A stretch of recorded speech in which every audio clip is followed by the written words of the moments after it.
সাগরিকার আকাশ দেখেই মনে হয়েছে আজ কিছু একটা তো হবে, তাই হয়েছে। যেমন ঝড় তেমন বৃষ্টি, ঘন্টা দুয়েক হয়েছে, থামার নাম নেই। এখানে সেখানে পড়ে আছে সব কিছু। ছাদে সম্প্রচারের ক্যামেরা বসানো, সেখানে পানি জমেছে কতটা দেখুন। মাঠের পাশে বিজ্ঞাপনের ব্যানারগুলো বৃষ্টির ভারে পড়ে গেছে। এভাবেই রীতিমতো মুষলধারে বৃষ্টি হয়েছে প্রায় 2 ঘন্টার মতো। যখন রিপোর্টটি আমি প্রকাশ করছি ঠিক সেই মুহূর্তেও একভাবে বৃষ্টিপাত হচ্ছে সাগরিকায়।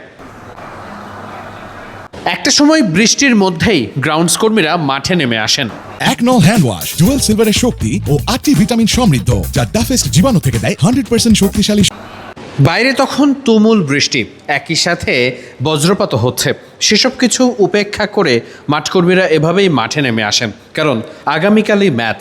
মাঠের আউটফিল্ডের ড্রেনেজ সিস্টেম খুবই ভালো, সেটা নিয়ে চিন্তার কোনো কারণ নেই। তবে উইকেটে পানি ঢুকলে তো বিপদ, তাই পাশে এই পানি জমে যাওয়া সেই পানিগুলো যাতে উইকেটের মধ্যে প্রবেশ না করে সেটার জন্যই তারা মাঠে নেমেছেন। এভাবেই তুমুল বৃষ্টিতে ততক্ষণে রীতিমতো থমকে যাওয়ার মতো অবস্থা। চারিদিকে ঝড়ো বাতাস আর বৃষ্টি যেন একভাবে থামার নাম নেই। একটা সময় বৃষ্টির শব্দ এতটাই প্রকট ছিল যে যেন কানে তালা লাগার মতো অবস্থা। খুব স্বাভাবিকভাবেই সাগরিকার বৃষ্টি দরকার ছিল। মাঠের আউটফিল্ডের পর্যাপ্ত পানির জন্য হলেও এই বৃষ্টির প্রয়োজন ছিল। ম্যাচের আগের দিন ঠিক বৃষ্টির এই মুহূর্তটাই বলে দেয় ঠিক কতটা বৃষ্টি হয়েছে সাগরিকায়। মাঠের এ যেন অনেকটা হাঁপ ছেড়ে বাঁচার মতো। খুব স্বাভাবিকভাবেই মাঠের যত্ন আত্মি সব কিছুই তো করে থাকেন মাঠ কর্মীরা। এই বৃষ্টির মধ্যেও তারা ভিজে ভিজে পুরো উইকেটটার মধ্যে যাতে পানি না যায় সেজন্য দেখভাল করার জন্য মাঠে নেমে আসেন।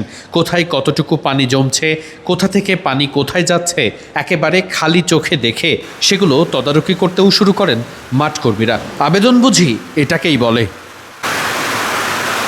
নির্ধারিত 12টার সময় যখন তুমুল বৃষ্টি হচ্ছে সে সময়ই অনুশীলনে আসে নিউজিল্যান্ড দল। যেহেতু মাঠে অনুশীলনের কোনো সুযোগ নেই তাই তারা ইনডোরে অনুশীলন করেছে। যদিও খুব বেশি সময় অনুশীলন করেননি, আর অনুশীলনেও আসেননি পুরো দল। কিছু ক্রিকেটার এসেছেন, কোচিং স্টাফদেরও কয়েকজন এসেছেন, তারাই কাজ করেছেন ক্রিকেটারদের নিয়ে। মাঠ একেবারে পারফেক্ট। বৃষ্টি যখনই কমেছে মাঠের পানি রীতিমতো গায়েব হয়ে গেছে। এটা নিয়ে মিডফিল্ডের আরও একটা প্রতিবেদন থাকছে, তবে নিশ্চিত করেই এই মাঠের ড্রেনেজ সিস্টেম প্রশংসা করার মতো।